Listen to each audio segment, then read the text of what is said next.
Terima kasih Anda masih menyaksikan program Pasca Debat Kedua Calon Gubernur dan Calon Wakil Gubernur Jakarta 2024. Dan saya masih bersama dengan ketiga tim ses paslon dan juga para panelis. Tadi telah sama-sama kita dengarkan pernyataan dari para kandidat. Ketiga paslon, salah satunya adalah bagaimana strategi mereka untuk mengatasi ketimpangan sosial di Jakarta. Kita dengarkan bersama. Kita perlu memberikan lapangan pekerjaan bagi semua warga DKI Jakarta. Jobs for all. Itu yang pertama. Yang kedua, dia juga harus mendapatkan pendapatan yang layak, yaitu dengan UMP ya, yang disesuaikan dengan survei kebutuhan hidup layak atau KHL. Ya, karena kalau kita hanya melihat dari pertumbuhan ekonomi dan juga inflasi, kekhawatirannya adalah dengan meningkatnya harga bahan pokok sehingga dia tidak bisa hidup dengan layak. Pertama adalah pangan harus murah. Kita harus memperpendek rantai pasok, kemudian kita lanjutkan kontrak farming. Kita lakukan operasi pasar dan harus dikerjakan secara profesional oleh BUMD Pangan Jakarta. Nah yang kedua, transportasi publik harus terjangkau. Armada harus ditambah, rute diperbanyak, terutama perluasan wilayah Jabodetabek. Kemudian waktu tunggu harus dipangkas, Transjabodetabek dan Transjakarta ini. Kemudian akses pendidikan harus gratis. Kartu kamu, kartu Jakarta Maju. Kartu kamu adalah kartu yang akan menggabungkan seluruh kartu-kartu yang bagus-bagus di masa Pak Anies akan kita teruskan. Bahkan kita akan tambah dengan kartu yatim dan kartu pelayan rumah ibadah. Kami akan berikan bansos yang tepat sasaran. Karena saat ini banyak setelah kami berdiskusi dengan mereka, mereka banyak yang mengeluh. Saya bertemu dengan Ibu Halimah di Cideng, bahwa dia selama ini sudah 20 tahun di Jakarta, tapi tidak punya kartu penduduk sehingga dia tidak menikmati bantuan-bantuan tersebut. Langsung saya ke Mas Media. Mas Media melihatnya seperti apa nih? Masing-masing paslon ternyata memiliki strategi tersendiri untuk mengatasi ketimpangan sosial yang ada di Jakarta. Ya sebetulnya persoalan ketimpangan sosial ini ironi juga di Jakarta. Karena meskipun persentase penduduk miskinnya hanya 4%, tapi indeks kedalaman kemiskinan itu meningkat signifikan. Rasio Gini-nya itu jauh di atas rata-rata nasional. Artinya orang kaya makin kaya, yang miskin makin miskin. Memang persoalan terbesarnya adalah kemiskinan struktural. Jadi tadi memang sudah coba dipaparkan oleh beberapa calon bagaimana caranya memberikan akses masyarakat miskin menuju pusat-pusat ekonomi. Jadi UMKM bisa mengakses pasar, termasuk juga mal-mal. Nah ini memang jadi catatan signifikan karena beberapa waktu terakhir kita tahu terjadi pelemahan daya beli masyarakat dan salah satu faktornya adalah karena upah tidak tumbuh signifikan. Dan kalaupun upah tumbuh signifikan, kalau tahun ini itu 3,8% 2024, persoalannya adalah banyak sektor di Jakarta itu adalah sektor informal. Jadi bahkan itu mencapai 40%. Nah ini saya kira yang perlu menjadi tantangan yang harus dijawab oleh ketiga pasangan calon tersebut. Dan kita melihat tadi ada gagasan-gagasan yang sudah disampaikan terkait pangan tadi ya. Dan memang kalau pangan ini di sektor pertanian, DKI Jakarta punya competitive advantage. Artinya tidak mungkin bertani di kawasan DKI Jakarta yang memang lahannya sedikit. Artinya memang perlu penguatan kerjasama di sektor pertanian. Karena memang cabai, beras itu memang terus meningkat biayanya. Oke, tahan sampai di situ dulu ya. Saya ingin memberikan kesempatan kepada tim ses. Ada yang menanggapi? Paslon nomor 1. Iya, masalah ketimpangan ini kan luar biasa ya. Sekarang rasio Gini kita 0,423 itu di atas nasional. Dan orang miskinnya itu mencapai 460.000. Maka untuk mengatasi ketimpangan yang struktural ini, kita punya kartu kamu, kartu Jakarta Maju. Semua program perlindungan sosial untuk warga yang kurang mampu ada di sini. Mulai dari untuk pendidikan, kesehatan, pangan, lansia, disabilitas, dan seluruh fasilitas untuk perlindungan sosial untuk membantu warga yang kurang mampu untuk bangkit dari keterpurukan ekonomi. Ada kartu kamu. Dengan kartu kamu, kalau dari paslon nomor 2 tim ses Bang Iksan, dengan apa? Punya kartu juga atau? Kita ada punya strategi yang saya Oke, kira jauh strategi lain. yaitu pinjaman bergulir kepada masyarakat Jakarta. Ini diperlukan dan kemudian akan mekanismenya bisa dilakukan secara online. Jadi kalau kita hari ini lihat banyak masyarakat Jakarta misalkan ada pinjaman secara online dan itu kadang-kadang membuat mereka terpasung dan akhirnya banyak yang justru terjebak pada pinjaman itu. Pemerintah Jakarta di bawah kepemimpinan Dharma Pongrekun akan membuat dana bergulir tapi aksesnya berbasis online. Jadi orang bisa masuk ke dalam platform digital yang tentunya akan dibuat oleh pemerintah Jakarta, kemudian warga Jakarta yang punya KTP Jakarta, orang Jakarta itu bisa mengakses dan kemudian dana bergulir itu bisa dimanfaatkan untuk meningkatkan perekonomian mereka, tapi mereka juga punya tanggung jawab untuk bisa mengembalikan dana itu biar bisa digunakan lagi oleh masyarakat Jakarta lainnya. Ini akan menjadi satu instrumen penting sehingga banyak pengangguran bisa dientaskan, pendapatan masyarakat makin baik dan tentu saja itu akan membuat ekonomi masyarakat makin Oke. Kalau dari Bung Ciko, bagaimana? Masih punya kartu juga? Atau melanjutkan kartu yang sudah ada? Kita akan melanjutkan semua kartu yang ada ya. Sama dong? KJP, enggak sama, dia kan ada kartu kamu katanya. Oke. Ini kartu saya. Kita nggak mungkin sama, Mari. Oke, silakan dilanjutkan. Satu ya, kita akan melanjutkan KJP, tentunya menambah manfaat. KJMU juga begitu. KJMU untuk mahasiswa ya, untuk tidak harus diulang-ulang lagi register setiap tahunnya, dipantau terus, tapi enggak satu kali. Dan dalam prosesnya mahasiswa juga nanti akan mendapatkan kesempatan untuk magang dan kemudian mendapatkan kerja ketika lulus. Dan ini akan kerjasama antara Pemprov, BUMD, dan juga perusahaan-perusahaan swasta. Dan juga kita akan melakukan pelatihan-pelatihan. Tapi kalau kita bicara soal kemiskinan, kita tadi menarik Bung Iksan menyebut soal pinjol ya. Karena kalau di data saya pinjol itu paling tinggi yang terjerat utang dan paling banyak nunggaknya adalah di Jawa Barat. Nah ini ada datanya, ini ada angkanya. Makanya tadi bahkan angka IPM tadi yang disampaikan oleh Bung Ridwan Kamil sebenarnya salah. Kalau bisa dicek sekarang di Google aja di BPS, angkanya itu justru meningkat di zaman Bu Atut maupun Bung Rano. Tetapi justru di zaman Bung Rano Karno, Bang Dul sendiri meningkatnya paling tinggi dibandingkan selama dia waktu masih menjadi wagub. Itu yang kedua ya. Tapi itu besides the point, itu kita selesaikan lah ya, sudah kita let bygone be bygone. Tapi pada prinsipnya untuk pengentasan kemiskinan ini sangat penting ya. Kita kembali lagi kalau bicara soal terkait manusia-manusia atau sosok-sosok yang maju sebagai pasangan calon ini, kami meyakini bahwa paslon kami adalah yang paling paham mengenai permasalahan jalan. Baik. Bukan itu semua. Aja. Masalahnya satu, saya harus menyampaikan. Kenapa? Seperti Mas Pram yang 10 tahun menjadi sekretaris kabinet yang selalu mengikuti rapat-rapat tentang DKI Jakarta. Begitu juga Bang Dul yang lahir dan besar di Kemayoran. Satu-satunya yang anak Jakarta asli yang maju sebagai pasangan calon. Oke, kita sudah tangkap. Jadi nampaknya masing-masing paslon, masing-masing tim ses ini sudah punya strategi masing-masing untuk mengatasi ketimpangan sosial yang terjadi di Jakarta. Kita masih akan mengelaborasi bagaimana tadi jalannya debat tadi. Jadi tetaplah bersama kami di pasca debat kedua calon gubernur dan calon wakil gubernur Jakarta 2024.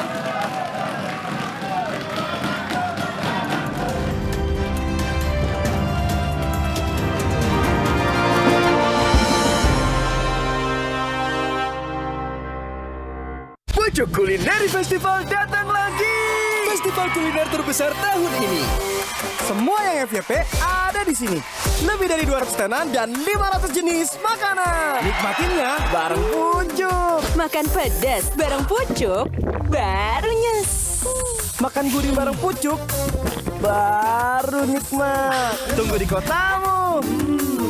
Pucuk Kulineri Festival. Makan bareng Pucuk, baru enak. Hidup cuma sekali. Ambil sikap, jangan enggan.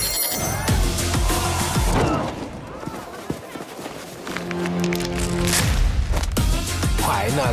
Emma. Rucika sejak 1973 alirkan kehidupan. Hingga setiap rumah ada Rucika. Kebanggaan Indonesia kualitas dunia. Rucika, di mana air mengalir sampai jauh. Hidup cuma sekali. Ambil sikap, jangan enggan.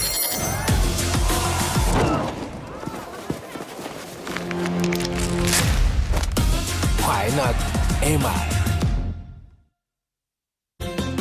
Cek Shopee dulu, cek Shopee dulu, termurah, gratis ongkir. Ayo cek Shopee dulu, termurah tapi Shopee 11 Pixel termurah di Shopee. Mau latihan gak enak badan? Cakep. Beneran flu dan batuk nih. Untung ada Bodrek Flu dan Batuk PE. Formula pas dan efektif, ahlinya redakan flu dan batuk tanpa ngantuk. Terus menangkan harimu. Rasa manis gurih tuh kayak gimana sih? Rasanya kayak crackers renyah yang dipanggang hingga kemasan dengan krim keju manis yang lezat. Rasanya kayak Ritz.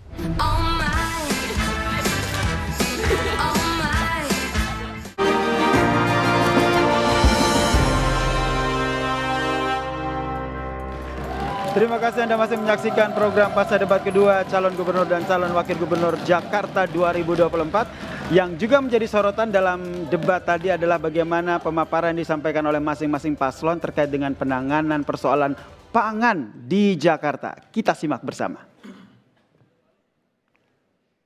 Pangan murah seperti saya sampaikan tadi. Dan kita juga harus memperpendek rantai pasok dengan sistem kontrak farming.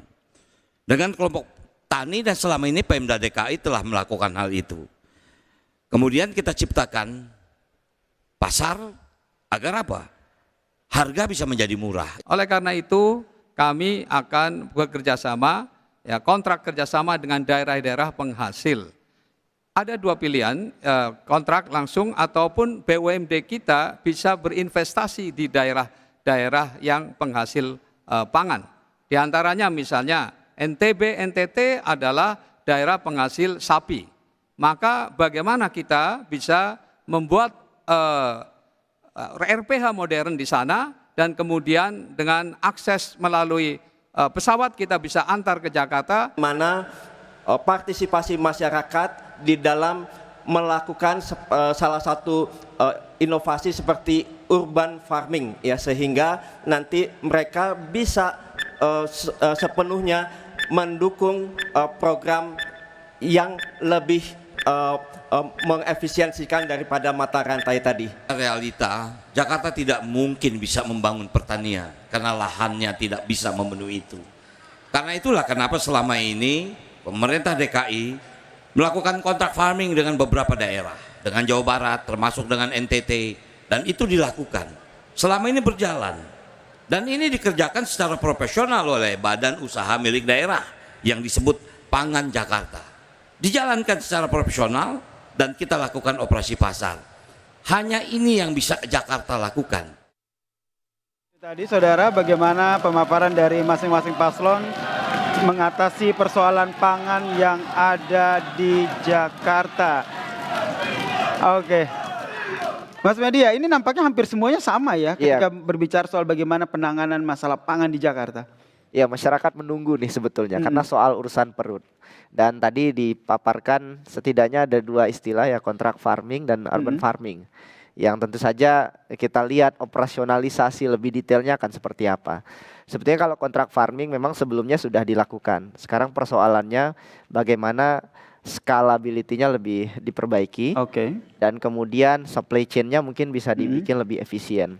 Tadi sempat disebutkan ide mengirimkan sapi dari NTT ke Jakarta misalkan, itu juga sebetulnya menarik untuk dicoba karena memang NTT sebagai penghasil sapi, peternak sapi di NTT mencoba mengirimkan sapinya ke Jakarta, tetapi kemudian tidak ada tempat di Jakarta yang kemudian difasilitasi oleh pemerintah sehingga sapi itu kemudian bisa terjual kepada konsumen.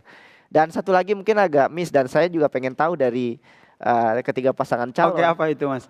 Yaitu soal bagaimana subsidi jangka pendeknya untuk pangan ini, karena itu sifatnya kan jangka panjang ya, kontrak farming yang belum tentu bisa dirasakan langsung.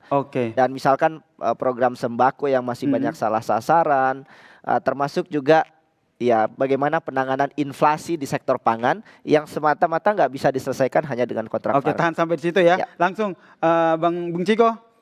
Yes. Bung Ciko, nampaknya sedang mencari contekan di situ. Jadi jawabannya gimana ini? Harus. Ya. Jadi jawabannya gimana? Harus.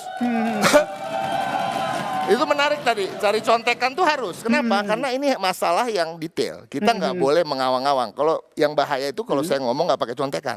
Sangka ntar ngarang lagi, pakai imajinasi. Jadi saya harus baca nih, ya terkait untuk menjaga ketersediaan stok misalnya. Kegiatan dilakukan adalah dengan bekerja sama dengan produsen-produsen beras. Itu tadi yang disamakan dengan kontrak farming. Kemitraan melalui petani dengan penggilingan daerah produsen. Kemitraan dengan petani melalui kegiatan kontrak farming tadi, ya kan, sebagai off-taker, standby buyer, dan kegiatan di mana ikut serta dalam proses budaya dan pembiayaan maupun pendampingan dan sebagai pembeli.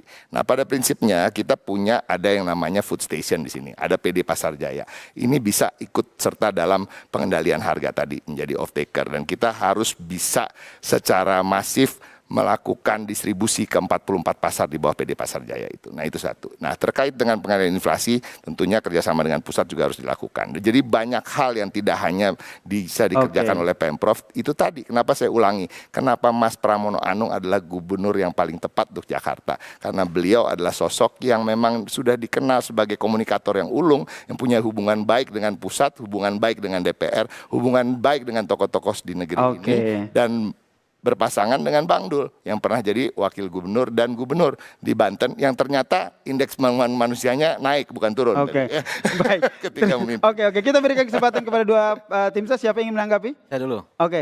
Ya, kalau kita lihat masalah pangan ini sudah serahkan ke ahlinya, yaitu mantan Menteri Pertanian Bapak Suswono. Jadi sangat tepat sekali Bang Ridwan Kamil memilih Pak Suswono karena beliau tahu betul akar masalah dari ketahanan pangan. Saya akan memberikan datanya. Data dari BPS, 98% bahan pangan di DKI Jakarta itu berasal dari luar Jakarta. Artinya sangat rawan sekali ketahanan pangan di Jakarta. Dan Pak Suswono tadi dengan sangat baik menjelaskan bahwa sebelumnya di era Anies sudah ada kerjasama dengan daerah-daerah penghasil pangan. Dan itu harus kita tingkatkan. Untuk beras di mana, untuk sapi di mana, dan sebagainya. Itu harus ditingkatkan. Itu untuk menyelesaikan persoalan supply, sisi penawaran, pasokan. Sehingga tidak terjadi gejolak harga. Dari sisi permintaan, dari sisi masyarakatnya, kita ada subsidi pangan yang ada di kartu kamu tadi. Subsidi pangan sehingga warga-warga yang memiliki daya beli yang lemah, yang kurang, itu mendapatkan harga yang murah. Sehingga kita juga punya program namanya SEMUR, Sembako Murah, yang kita pergilirkan di kelurahan-kelurahan. Baik, sembako murah dari paslon nomor 1 ya. Memberikan saya ingin ke paslon nomor 2 begitu.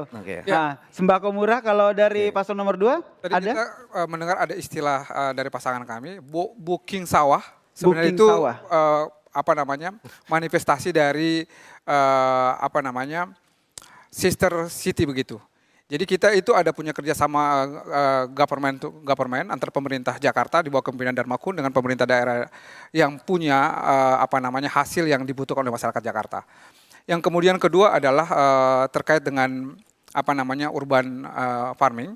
Itu adalah bagaimana juga lahan-lahan yang ada di Jakarta, kita bisa kalau lihat dari helikopter ada banyak sekali lahan-lahan kosong sebenarnya yang tidur dan tidak dimanfaatkan secara optimal. Ini kita bisa lakukan kerjasama dengan, termasuk sudah dicek ya itu lahan benar-benar bisa diolah atau tidak ya?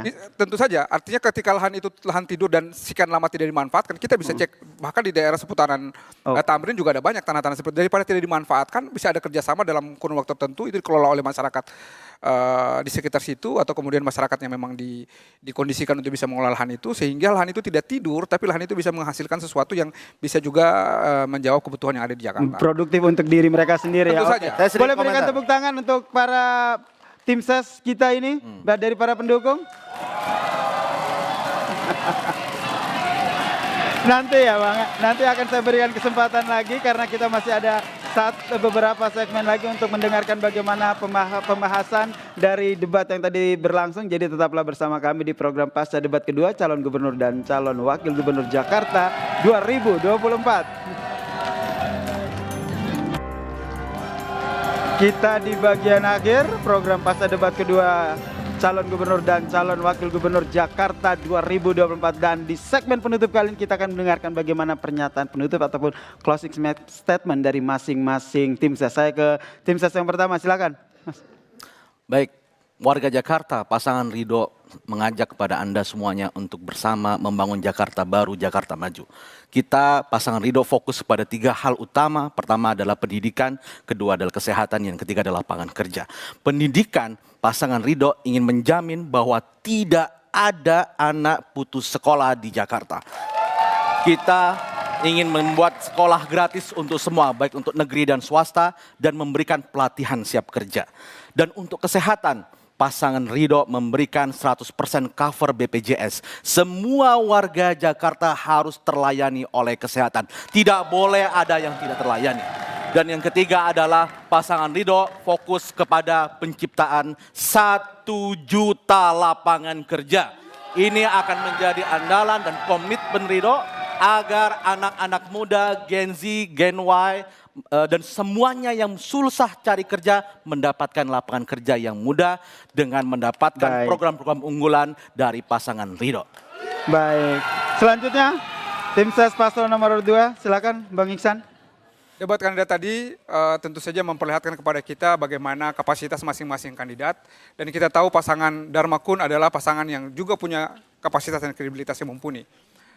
Pak Dharma kita tahu adalah purnawirawan polisi yang berprestasi, punya integritas. Dia adalah peraih ID Makayasa, artinya lulusan terbaik di angkatannya. Kemudian Pak Kun Wardana adalah seorang doktor termuda di Indonesia. Mereka berdua ini adalah harapan kita. Dengan kapasitas mereka, dan kalau kita amanatkan kepemimpinan kepada mereka, akan ada banyak perubahan yang bisa dilakukan. Kita bisa melihat pengangguran menjadi fokus untuk dientaskan, kemudian kemiskinan juga demikian. Milenial akan menjadi perhatian yang serius dari pasangan Dharma Kun, dan kita berharap ketika pada saatnya nanti masyarakat Jakarta bisa mengamanatkan pilihannya kepada calon independen ini, calon yang tidak punya keterkaitan dengan elit manapun, maka semua gagasan visi misi yang telah disampaikan akan bisa dieksekusi dengan baik tanpa ada intervensi dari siapapun. Baik, pilih pasangan nomor 2, kita akan bisa membuat Jakarta lebih baik. Mas Yasir, saya mau tutup dengan pantun boleh? Dengan pantun satu aja pantun, karena nanti, mohon maaf Bang Iksan, kalau Bang Iksan saya kasih pantun, ini 4 orang di sini juga harus saya berikan pantunnya pantun. Pendek aja. Mohon maaf sekali. Pantunnya pendek aja. Oke, boleh ya? Naik ke ke Puncak Bukit Gunung. Duri. Oh bukan. Turun ke Tanah Abang. Kalau ingin Jakarta maju, jangan lupa pilih Dharma Kun. Oke. Silakan Bung Ciko, closing statementnya. Walaupun nggak ada iramanya, nggak rhymes.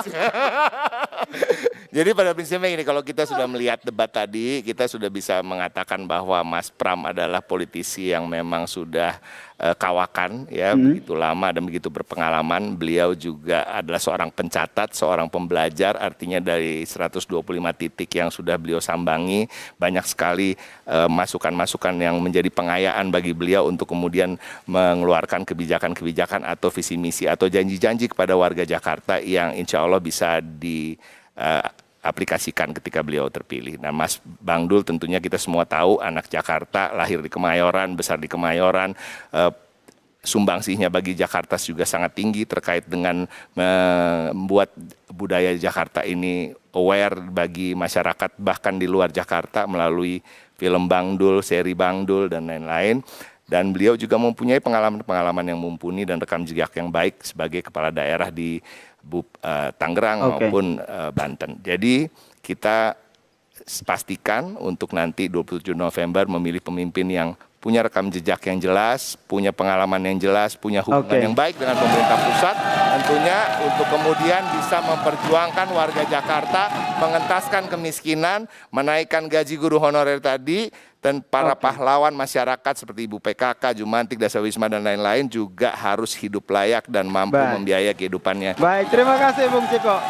Ya, terakhir saya ke Bung Media nih, silakan berikan closing statementnya terkait dengan debat kali ini dikaitkan dengan tema ekonomi dan juga kesejahteraan sosial. Ya, Jakarta adalah pusat ekonomi nasional. Di sini adalah rumah pusat bisnis dan konglomerasi, dan pada saat yang sama Jakarta adalah tempat bertaruh hidup industri mikro, kecil, dan menengah, dan masyarakat kelas bawah.